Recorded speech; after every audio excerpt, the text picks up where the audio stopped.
Les résolutions sont comme des anguilles. Le diable est de les tenir, disait Alexandre Dumas fils. Aussi, lorsque, en 2003, main dans la main, Paul Biya et Idriss Déby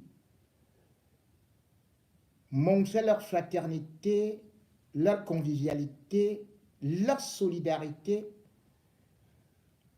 nous étions, peuple camerounais, tchadien, unis, en train d'applaudir pour le pipeline qui venait d'être mis en route ce 10 octobre 2023, avec bien sûr beaucoup d'autres invités venant d'autres pays, sans oublier que ce grand projet qui était présenté par la Banque mondiale comme étant phare pour faire décoller l'Afrique centrale et particulièrement le Tchad et le Cameroun, eh bien, on se disait qu'on sortait du bout du tunnel parce que l'or noir allait nous rendre blancs, bref, allait nous faire sortir du noir et avoir du pouvoir.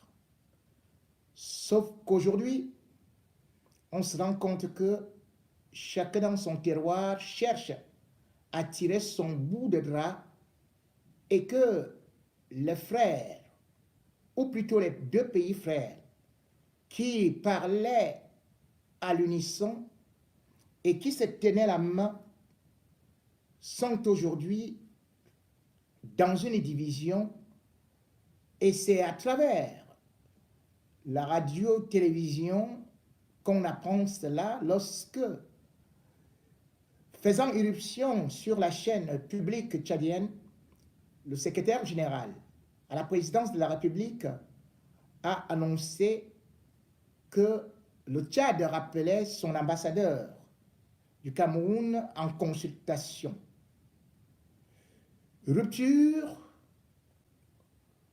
langage de sourds, mésaventure, on a tout entendu et surtout, on a compris que rien n'allait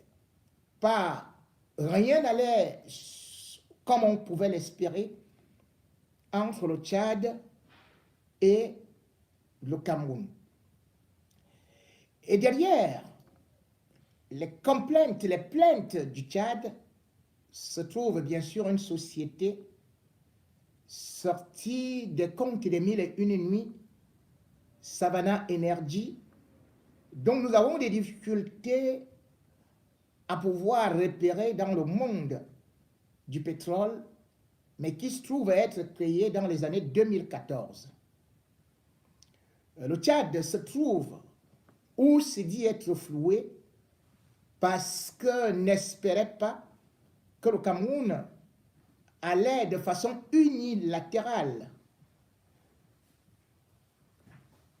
prendre l'initiative de privatiser ou alors de céder des parts d'ExxonMobil à cette entité où le Tchad découvre malheureusement que derrière les rideaux se cache un visage. Et derrière ce visage, il y a des personnalités de la République du Cameroun et particulièrement de la présidence de la République. Comme locomotive, il y a donc le fils du chef de l'État, Franck Biya, qui se retrouve au centre de cette mafia qui n'honore pas le pays et qui d'ailleurs fait de telle sorte qu'aujourd'hui, le Cameroun est traité avec mépris comme un État qui est incapable de respecter ses engagements. Lorsque ce projet devait naître, eh bien, il y a eu des accords. Le Tchad avait des propositions. par rapport au puits de pétrole ou plutôt au pétrole qui avait été découvert dans des réserves à Doba et qui valait à peu près 1,5 milliard. Le Tchad se plaçait ainsi comme le 10e pays africain producteur de pétrole. Et c'est en 2020 que la banque, en 2000 exactement, que la Banque mondiale et d'autres organisations pour financer ce projet étaient venues pour non seulement assister Kotko, côté camerounais, Totco, côté tchadien, et bien sûr l'entité américaine ExxonMobil. C'était donc un projet à trois. Mais le pétrole appartient au Tchad. Sauf que ce pétrole, parce que le Tchad n'ayant pas accès à la mer, a choisi le Cameroun. Le Tchad avait la possibilité de choisir peut-être un autre pays, comme par exemple le Congo. Le Tchad a même eu à refuser les yeux doux de la Libye parce qu'estimant que là-bas il y avait une insécurité et beaucoup de risques. Le Tchad a donc choisi son ami le plus proche, son voisin le plus sûr, le Cameroun. Sur une distance de 1080 km, eh bien, ce pipeline au Cameroun fait 900 km. Et dans les accords, la République du Tchad a accepté d'accorder au Cameroun le droit de transit, sans pour autant oublier que le Cameroun devait non aussi profiter des impôts, et il y avait d'ailleurs la main-d'œuvre pour ce projet, puisque au moins 2000 entreprises camerounaises avaient été sollicitées pour ce projet énormissime. Le Cameroun a beaucoup profité. Concernant maintenant la répartition, le Cameroun s'est même octroyé la part du lion, parce qu'il devait avoir sur le pétrole tchadien presque 60%. Ainsi, selon les statistiques de la SNH, on découvre par exemple que le Cameroun seul a bénéficié des droits de transit parce que le pétrole tchadien passe au niveau de ces oléoducs pour être finalement exporté. Eh bien, le Cameroun a donc encaissé au bas mot, selon les chiffres. Nous prenons tout simplement l'année 2021-2022.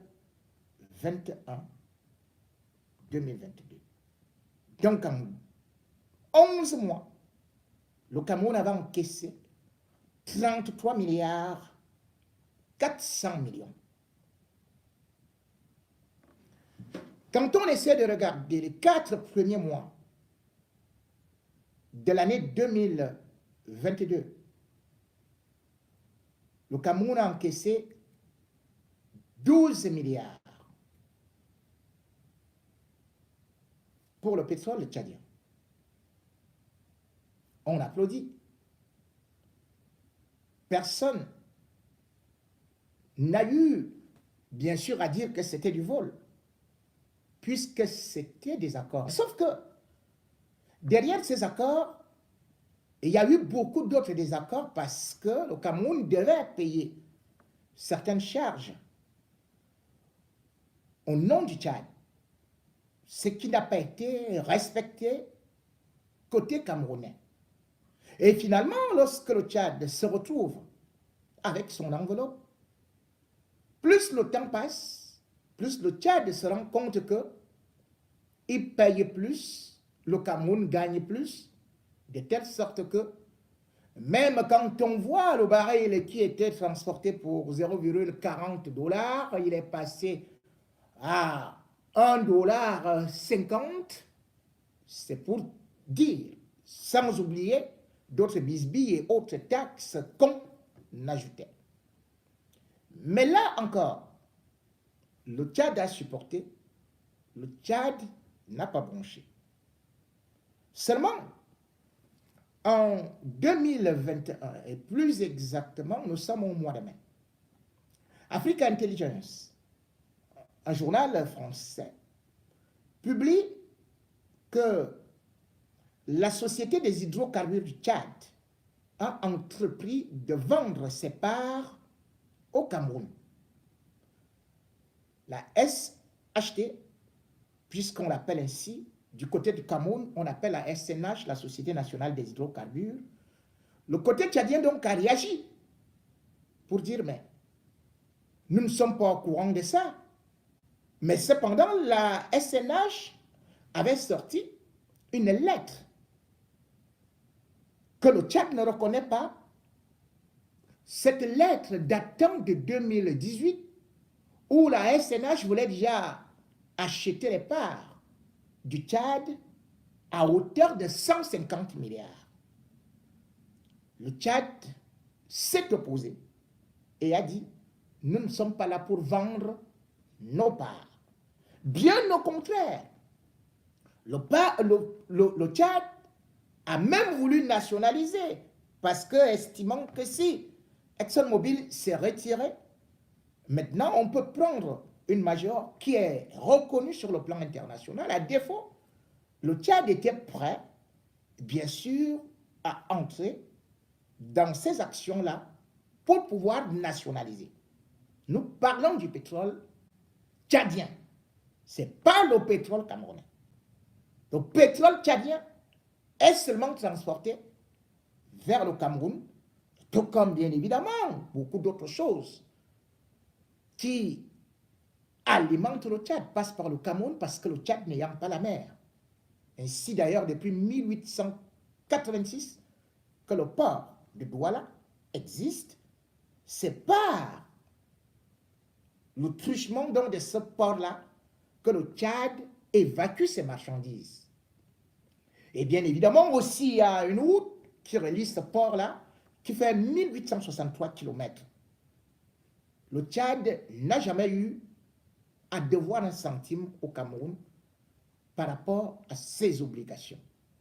Le Tchad a honoré ses ardoises.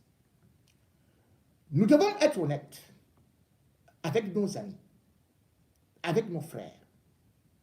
Nous ne devons pas aller dans le chauvinisme et le patriotisme aveugle.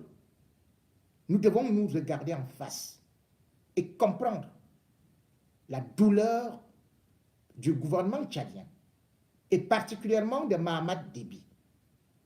Mahamat Déby, le fils de l'autre, se trouve dans une situation où, effectivement, il a eu à constater que le Cameroun était en train de faire des acrobaties, des jongleries, des minuit, genre sorcellerie, genre magie noire, sans trop comprendre où est-ce qu'il devait aller. Et finalement, au bon milieu de la nuit, Franck Biya, qui, soit dit en passant, n'a jamais eu une fonction officielle par décret signé du chef de l'État, s'est donc déplacé au Tchad pour aller, bien sûr, soutenir Savannah Énergie. Après avoir eu à parler avec le président tchadien, qui n'entendait pas cela de cette oreille, d'autant plus que lui également, il a lancé des enquêtes, eh bien, Franck Biya n'a pas hésité à envoyer encore une autre délégation. Et là, on se rend donc compte que beaucoup de membres du gouvernement étaient impliqués dans cette affaire, puisque le Tchad ne découvre qu'un fallacieux contrat le 20 avril comme ça, sans être au courant, avec Savannah. D'où, bien sûr, la réaction du chef d'État tchadien, d'autant plus que, bien avant cela, il avait déjà saisi Paul Biya, le chef de l'État camerounais, afin de lui parler de toute toutes ces carambouilles et magouilles de sous-tapis ou de dessous de table qui étaient en train de transiter derrière le pétrole tchadien. Et il fut d'ailleurs reçu par Paul Biya lors du sommet de la CEMAC, puisque d'ailleurs Paul Biya avait envoyé Alamine Ousmane Mey aller le voir. Alamine Ousmane Mey, profitant du fait qu'il partait juste transmettre un pli fermé, qui était en fait l'invitation pour venir au sommet de la CEMAC, dont Paul Biya était encore président, eh bien, avait cherché encore à vouloir convaincre le président tchadien par rapport à cela. Ce qui, pour lui, était toujours niet. La réalité est que, aujourd'hui, le président tchadien se trouve devant un fait accompli d'un pays qui, étant le poumon économique de l'Afrique centrale, et parce que les gens qui gravitent autour de Paul Biya, aujourd'hui, ont pris presque partout où il y a de l'argent en otage, sont en train de se faire des valises, eh bien, ils se sont dit, ils vont s'abreuver sur le pétrole du Tchad. Franck Biya, bien sûr, a été aussi contacté par l'ambassadeur. Il aurait souhaité négocier à l'amiable, mais sauf que il n'est pas seul dans l'affaire, puisque plusieurs personnalités sont mêlées. Le chef d'État tchadien a tenté de faire des fax, des coups de fil au président Biya, sans suite, puisqu'au niveau du secrétariat, on lui a tout simplement dit que Paul Biya était indisponible. Ceci est un manque d'élégance, parce que d'État à État, même si un a 70 ans et l'autre a 2 ans, les chefs d'État se respectent. C'est le béaba. Ce n'est pas une question d'âge. Mahamat Idriss Déby a donc eu à rappeler son ambassadeur, dans la mesure où il se rend compte que mais, je ne peux même plus parler à celui que j'appelle mon père, qui pourtant est aussi chef d'État comme moi. Et je ne peux même plus avoir la main sur ne serait-ce que le pétrole. Aujourd'hui donc, on découvre que derrière cela et autour de ça, que Franck Biya joue un rôle terrible dans la République du Cameroun, le fils à papa. Oui, Mahamat Idriss Déby est arrivé là par un coup d'État. Oui, Paul Biya a été le premier chef d'État d'Afrique centrale à le reconnaître. Oui, bien évidemment, Paul Biya avec Macron l'ont pris comme son enfant. Mais aujourd'hui, le problème est que le Tchad est en difficulté. Lorsqu'il arrive au pouvoir, il trouve que son propre père avait déjà des difficultés à payer les salaires des fonctionnaires, et particulièrement des enseignants. Vous en connaissez quelque chose au Cameroun. Mais au Tchad, c'est encore beaucoup plus grave.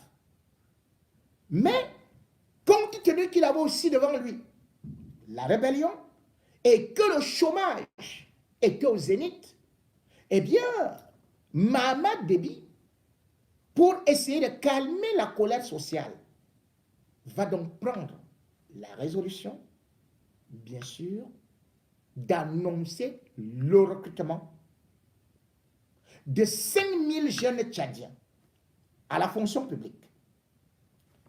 En juin 2022, il le fait. Il commence avec la première vague. Et en décembre 2022, il engage la deuxième tranche. Sauf que là, ils ne peuvent pas être payés. Et pourquoi est-ce qu'ils ne peuvent pas être payés? Parce que, effectivement, les ressources du Tchad, c'est d'abord le pétrole. Et où se trouvent ces ressources-là? Dans les poches de quelques dirigeants camerounais qui se partagent l'argent du Tchad à travers des entités multiples. Donc, par exemple, Côte-Co, où on va trouver plusieurs qui sont dedans, où on va même retrouver des gens qui ont été introduits par Franck Biya, tels que Alamine Ousmane Mé. Alamine Ousmane Mé est bel et bien dans ces magouilles-là. Que ce soit Côte-Co, Savannah, sans oublier la première dame. Et même le ministre de la Santé, le docteur Manao Damalaki, lui aussi il en fait partie. C'est donc une sorte de bulle, comme j'avais déjà décrit d'ailleurs la CDE, où certains avaient monté une parodie de société d'eau étant au Maroc, mais en fait, c'était une vaste opération d'escroquerie pour détourner des milliards. Voilà donc là où l'affaire se trouve et là où le Tchad se plaint par rapport au Cameroun. Ce qui est extraordinaire, c'est que Franck Biya a voulu jouer avec la corruption dans cette affaire. Puisqu'il est parti donner 2 milliards en liquide à Mahamat Idriss Déby. Et les 2 milliards, c'était pour 2 choses. Premièrement, d'essayer de contenir une certaine colère et surtout de détourner les opposants de Succès Masra. En réalité, pour ceux qui suivent l'actualité du Tchad, ils savent qu'il y a un jeune opposant là-bas, intelligent, dynamique, qui met pratiquement les bâtons dans les roues de Mahamat Idriss Déby, non seulement parce qu'il est populaire, mais il est incorruptible. Mahamat Idriss Déby lui avait d'ailleurs proposé 2 postes ministériels. Au Cameroun, les opposants auraient sauté de joie. Lui, il a refusé. Et parce qu'il draine des foules, il y a eu des événements là-bas, et ce qui devait aussi arriver le 20 octobre, ont fait de telle sorte qu'il puisse quitter le Tchad parce qu'il craignait de sa vie, et il est donc venu se réfugier au Cameroun. Et c'est là où le Cameroun entre en jeu. Et particulièrement, Franck Biya, bénéficiant de l'appui de son papa, pour rendre service à Mahamat Idriss Déby. Avec bien sûr l'ambassade de France, ils vont concocter un scénario en lui faisant peur qu'il risque sa vie s'il ne part pas en exil. Oui, un programme donc d'assassinat de Succès Masra lui est brandi. Et ça, les États-Unis seuls savent comment est-ce que ce plan a été concocté. Succès Masra est donc obligé de quitter Yaoundé. Et il s'enfuit pour donc aller se réfugier. Et pourquoi est-ce qu'on veut qu'il prenne l'exil? Parce que derrière, ça va devenir comme un lâche. C'est-à-dire que le régime Mahamat Déby va présenter aux populations celui qu'on prenait comme le sauveur, mais plutôt qui était lâche, était un fuyard. Et de surcroît, le Tchad a toujours eu des dirigeants qui sont de l'armée, c'est-à-dire qui sont des combattants, des héros qui meurent au combat, tels Idriss Déby lui-même, le père, qui est parti mourir au combat.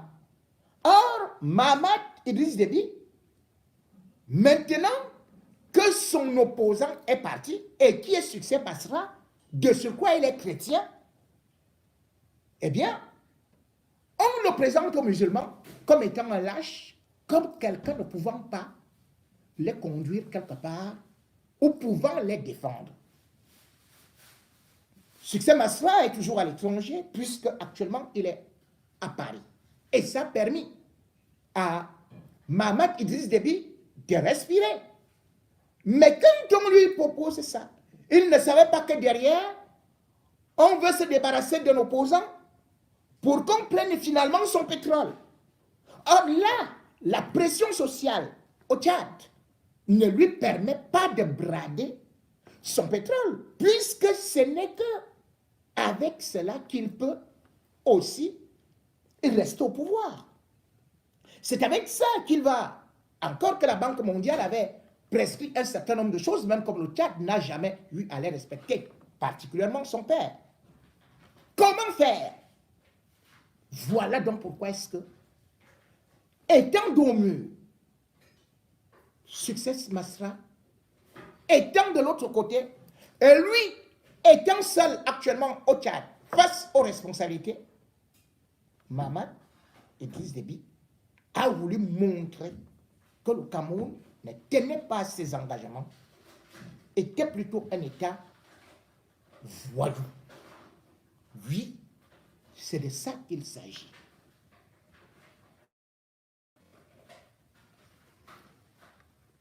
J'ai vu certains, comme quand il y avait la crise anglophone, qui était toujours là en train de se taper la poitrine, oh là là, c'est nous qui nourrissons le Tchad, il suffit que, s'ils font ça, allez, nous on ferme le port, et ils vont mourir. Ils oublient que, depuis un certain temps, le Tchad passe par le Nigeria. Et ils oublient que les accords du pipeline qui ont été signés en 2023, c'est pour 25 ans ou 28 ans et non ad vitam aeternam. Première chose. Deuxième chose qu'il faut regarder, c'est le passé. Nous pouvons aujourd'hui nous vanter, nous Camerounais, d'écraser les Tchadiens, que les Tchadiens viennent étudier dans nos universités, que les Tchadiens réussissent à prendre de la marchandise comme si c'était gratuit grâce à notre port. Mais nous oublions une chose. Le Tchad a sauvé le Cameroun.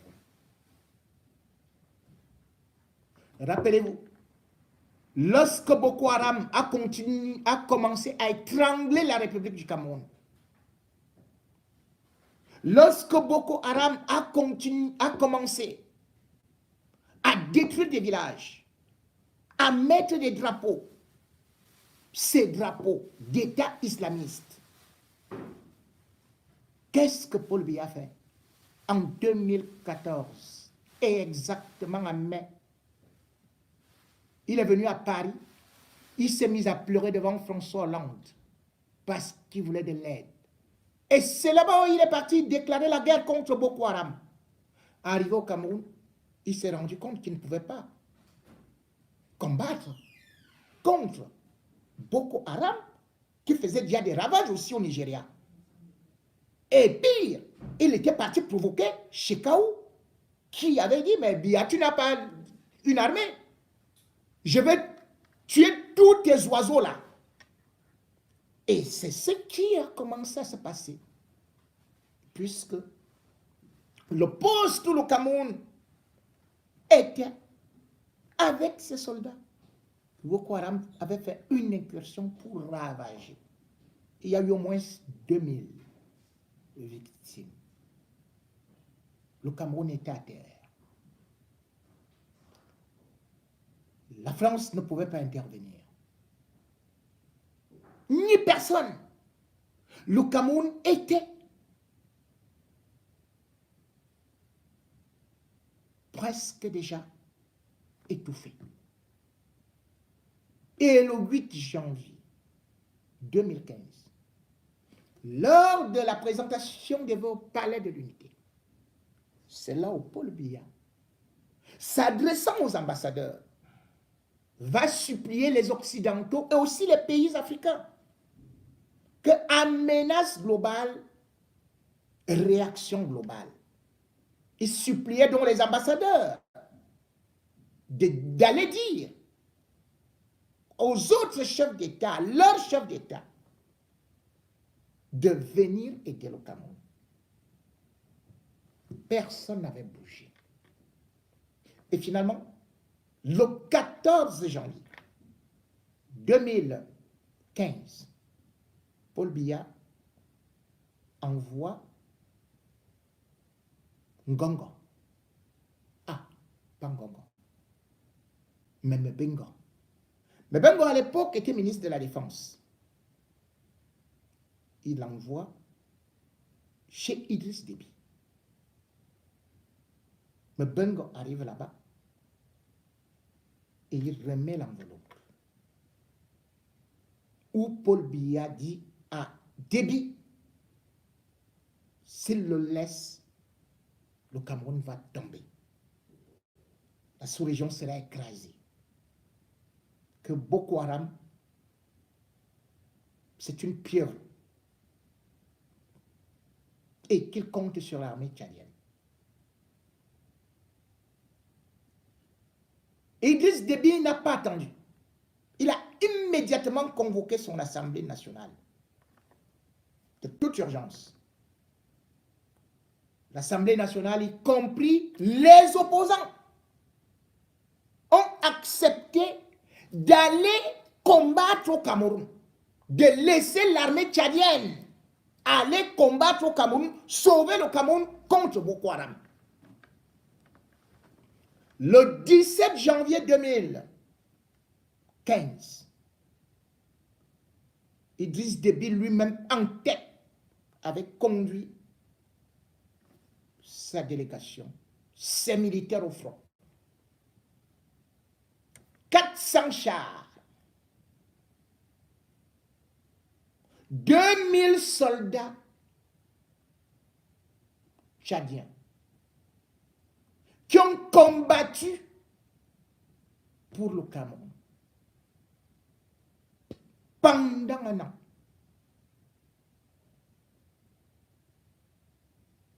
71 sont morts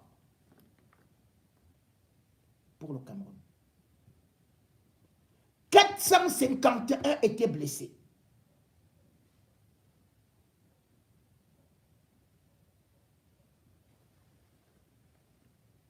Ils sont rentrés.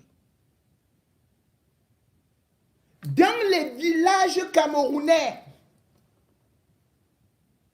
ils étaient accueillis comme des héros.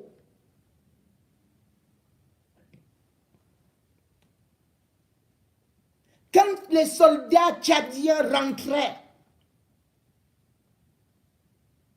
les Camerounais pleuraient.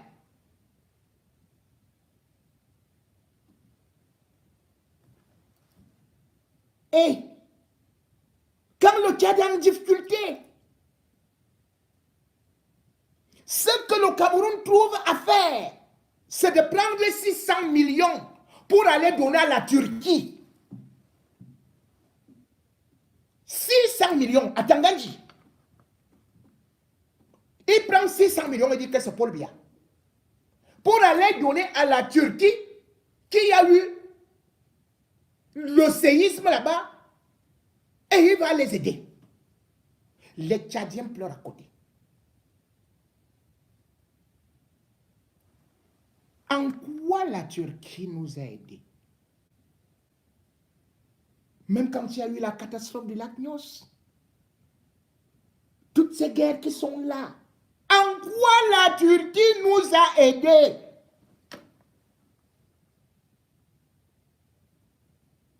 Et maintenant, ce n'est pas aider le Tchad. C'est son pétrole. C'est le pétrole du Tchad. Tu fais ce qu'on appelait à l'école primaire le hop-eye. Je prends ta chose, je suis féman, je bouffe ta chose et je te sors les yeux comme à Tangandji.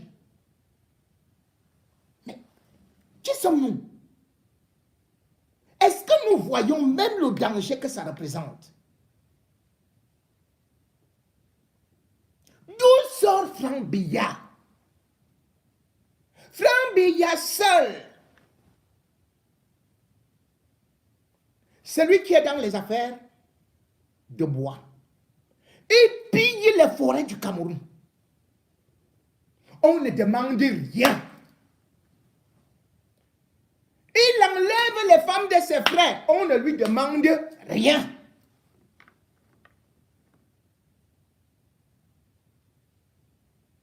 Il nomme les ministres. On ne lui demande rien.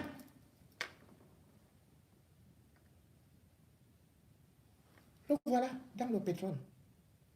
Le pétrole du Tchad. Qui a déjà vu Franck Biya même offrir à un village un puits d'eau, l'eau simple, un forage, avec tout l'argent là?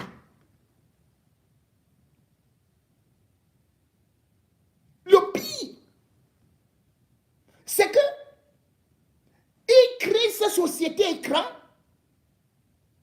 qui se retrouve dans des paradis fiscaux.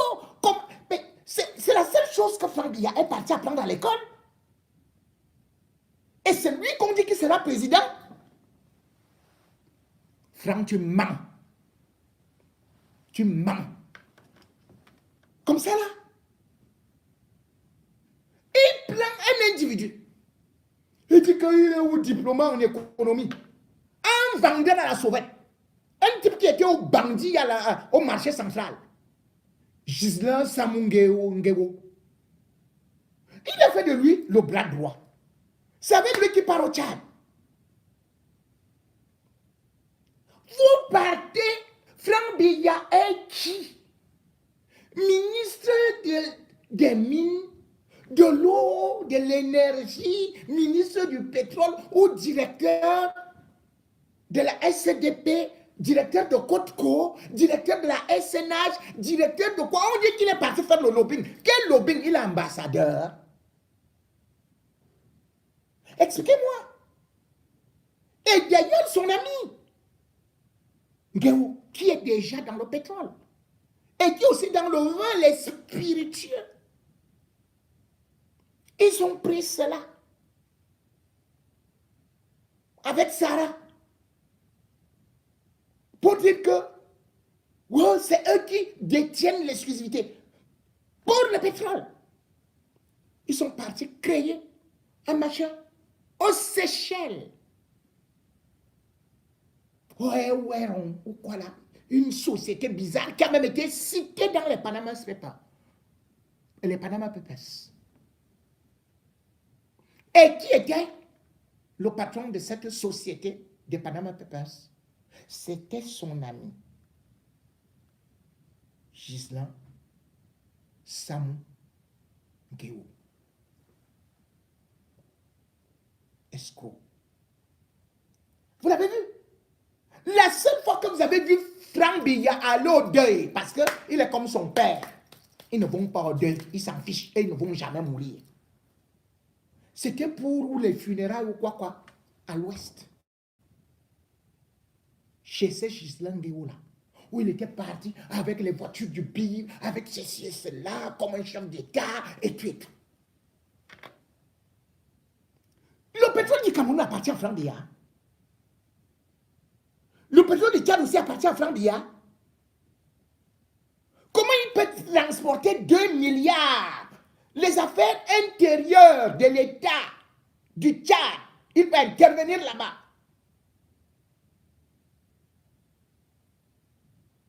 Parce qu'il se dit que lorsque son temps viendra, c'est l'armée tchadienne qui viendra l'installer à Etoudi, à peu près comme le Bir était parti installer Ali Bongo au Gabon après la mort d'Omar Bongo. Voilà le plan, voilà le projet. Sauf que cette armée qu'il veut qu'elle vienne l'aider pour son gré à gré, pour le braquage du pouvoir. Mais c'est cette armée-là, elle est payée avec l'argent du pétrole. Cet argent du pétrole que vous volez, que vous confisquez, vous dépouillez le Tchad qui nous a aidés. Le Tchad qui nous a montré l'amitié.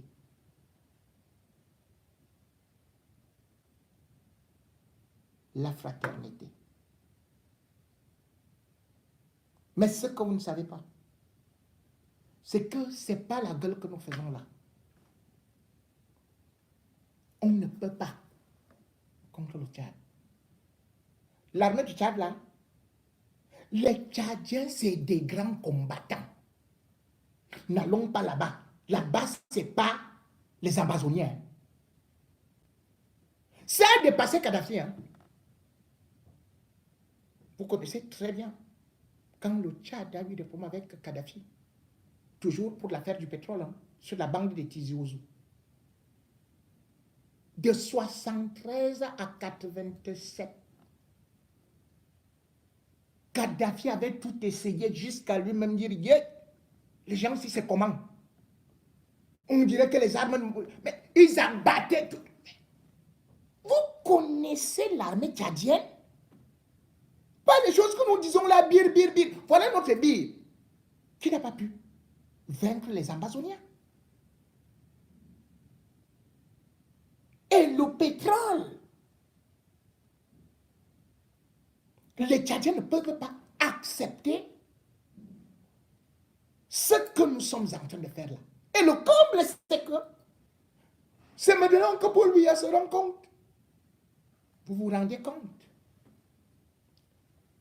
N'est-ce pas moi, la semaine dernière, où je vous ai dit que je vous parlerai des scandales du pétrole, j'ai ouvert le dossier Glencore. Parce que je savais déjà que le Tchad va agir. Et si je parlais avant, on allait dire que wow, c'est juste pour Mingono qui est parti dire aux Tchadiens de venir nous provoquer. C'est un traître, il n'est pas patriote, il n'est pas ceci, cela. Je me suis tué parce que j'avais déjà des informations et je voyais comment c'était en train de bouillonner. Mais Paul Biya, lui, n'était pas au courant. Puisque d'ailleurs, même Chantal Biya qui est dedans, qu'est-ce qu'elle a fait? Elle a préféré dire que si jamais même Bonda Yolo va parler à Biya, il n'est pas lui donner un coup de pied aux fesses et le chasser. Quand on a donc un vieux au pouvoir, il ne peut plus gouverner. Et il devient la risée. Vous allez dire qu'on doit le respecter, mais non, il n'est plus respectable, Paul Biya, parce qu'il est retraité, mais il ne veut pas laisser. Il ne peut plus travailler. Le monde aujourd'hui, c'est la rapidité, c'est la réactivité. Et aussi, il faut, dans le domaine de la coopération, savoir répondre présent lorsqu'on est sollicité. Or, aujourd'hui, Paul Biya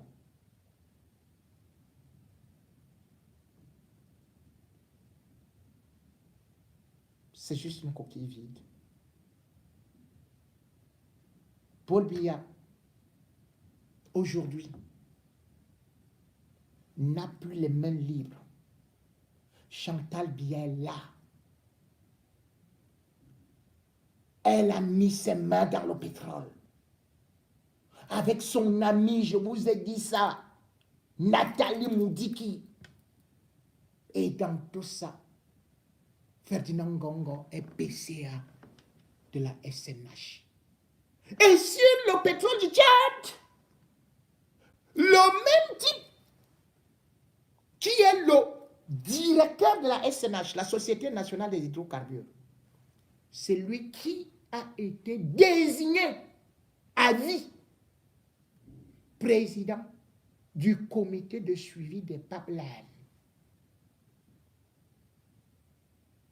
Un Camerounais. sur le pétrole tchadien. Si vous au Cameroun, vous apprenez, comme on a toujours appris, que notre pétrole profite à la France, ou plutôt à Chevron, comme maintenant Chevron aussi en train d'arriver là, avec les Américains, ou aux Anglais, vous allez réagir comment? Si on vous dit que la plantation de manioc de votre père, que les ignames de votre mère, que la ferme où il y a les poulets de votre tante, de votre grand-père, que ça profite plutôt aux Brésiliens, ou plutôt que ça profite tout simplement à votre voisin, et vous, vous avez faim. Vous faites comment?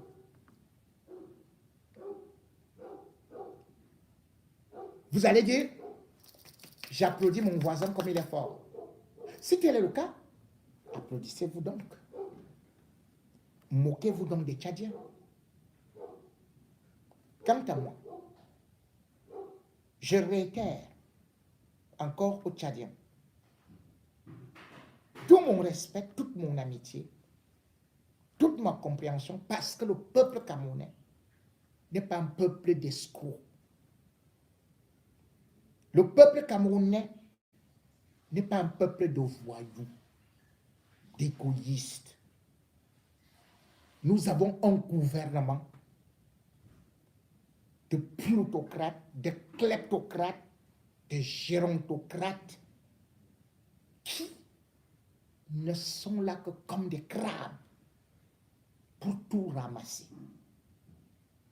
Vous, peuple tchadien, faites de la pression à votre chef d'État de vous rendre compte et surtout qu'il ne cède pas, parce qu'au moins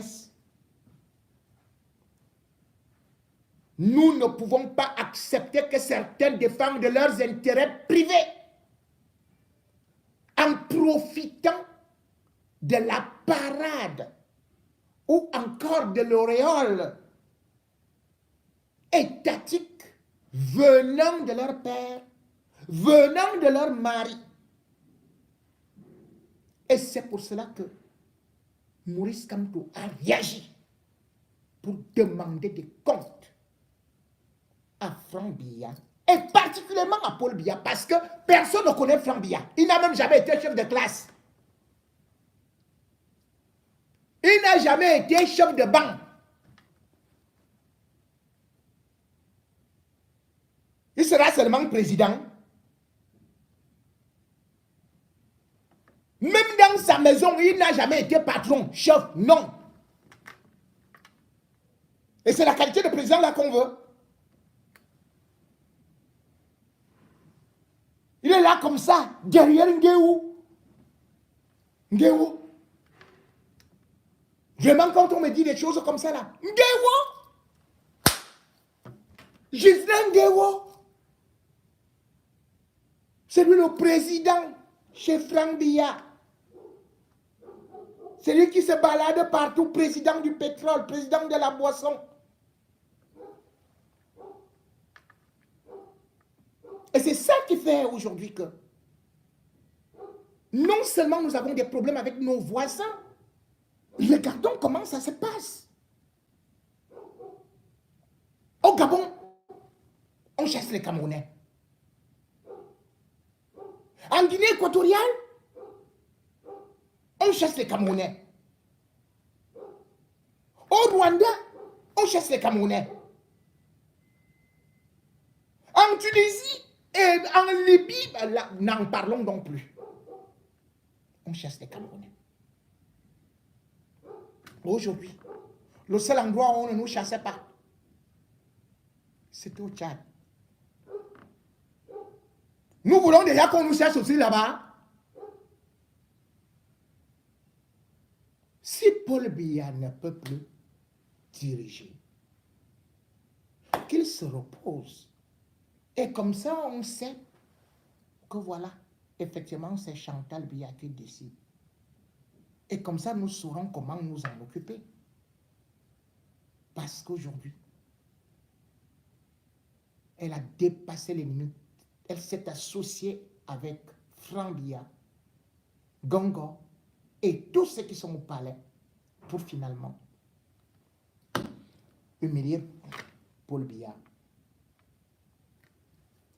C'est Émile Souriant qui disait en 1952,